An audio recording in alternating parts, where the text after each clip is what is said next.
100% true. Absolutely nothing has been changed to fit any superfluous narrative. Past. A vast empurpling sky, a hole in the universe opened wide by crimson bolts and laced licorice blue streak lightning with a soft phosphorescent tint. The air lilted, kissed with clouds and rainbows. They'd look up and see an anemone stretching tendrils across the sky, or dragon's heads mounted on the husk of craggy metal barges, or luminous air dolphins swimming in the mud of the cosmos. Those were dreamy, halcyon days when gods ignited the atmosphere. Demigods, rimmed in silver casing, goddesses with torched hair, nymphs with the universe in their heaven-soaked eyes, apparitions from other nebula, and bayoneted boys with dagger tongues and armored eyelids. They all swam together in amalgamation of power that lit their world aflame. It was a day like no other, yet somehow strangely familiar. The engines on the great ship hummed and collapsed, breathed this briny smoke, lifting itself out of a wet sleep. A gush quaked the harsh rocks surrounding the lake as the great ship spat out of it, peeling itself out of the water airborne. It hovered there while banana-sick yellow natives, startled from their day of preening and scavenging their sacred landscape, looked up and gasped at the ship's glory, a vessel county-wide that could render that moon-sun-stoked existence opaque. The ship was a gnarled brass, crudely designed and rusting, eons old. It leaked fuel and contaminants and bled its liquid membranes all over worlds. I love doing that.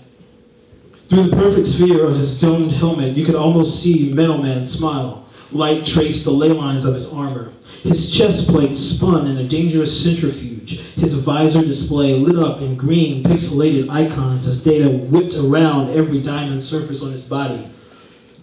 Certainly you do, the Thunderer replied, his voice heavy and weighty with cosmic years. He pushed a button on the console and said, "People of Zenchuan, fear not. We are the I-Men. We have vanquished Rangoon and his merciless military magmamites.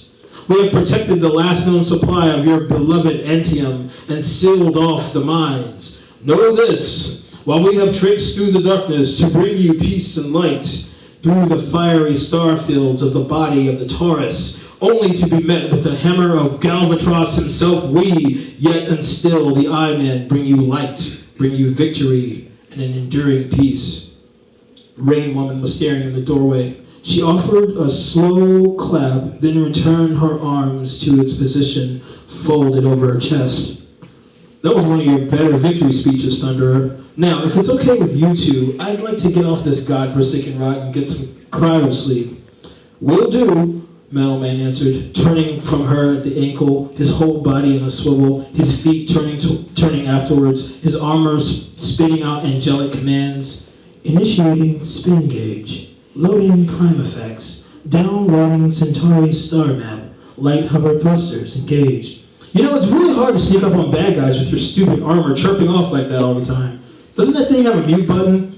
Certainly. Well, this is Class 4 military-grade biotech, fitted with hardware siphoned from all the planets and temporal neutral zones we've visited in the last 5 years. All of this chirping off is simply more fun.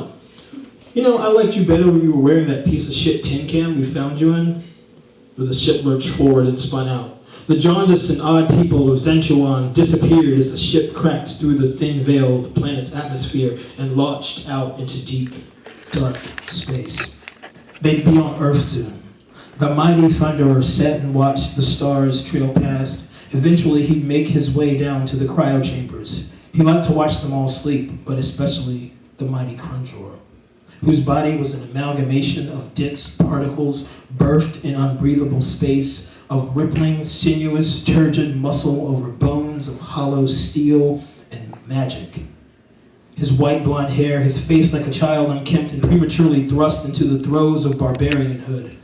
Beside him, locked in magic stasis, his enchanted axe, his gauntlets carved from the calcified flesh of ancient gods. He wanted to crack open the seal of Contor's cryo chamber, let the life liquid ooze out slowly, or just enough so that he could touch the young man's hair with his ungloved hand.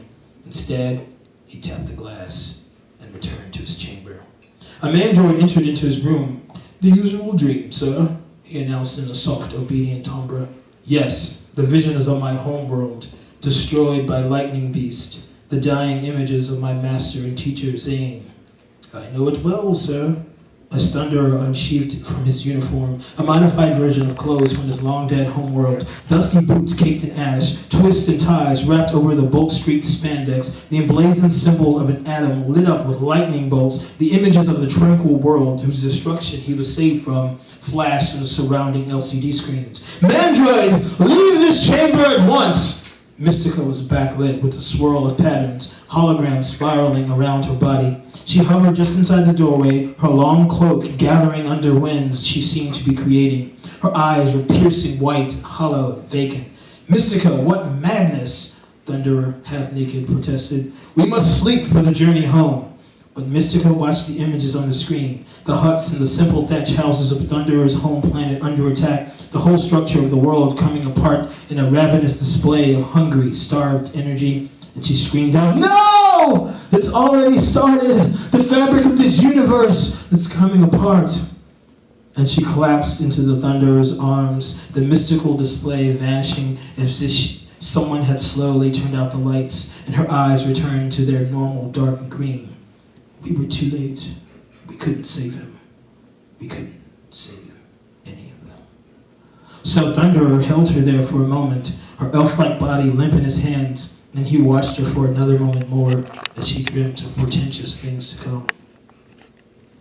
Past Part 2. Everything in the house was burdensome. Everything in the house had a strange gravity. From my bunk bed, I could see bees outside, flying low and crashing into my window. Young boys were